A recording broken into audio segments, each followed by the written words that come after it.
Hello दोस्तों, I am Technical Mirza. We are going to teach you how to apply gradient on text.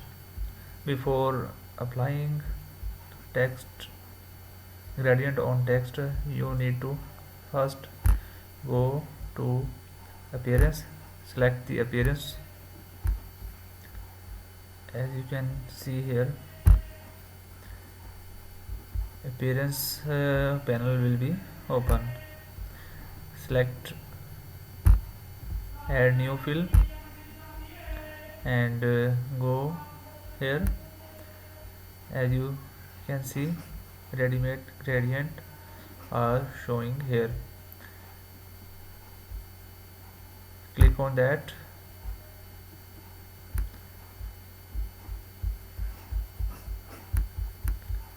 Select the text as you want to apply gradient on that.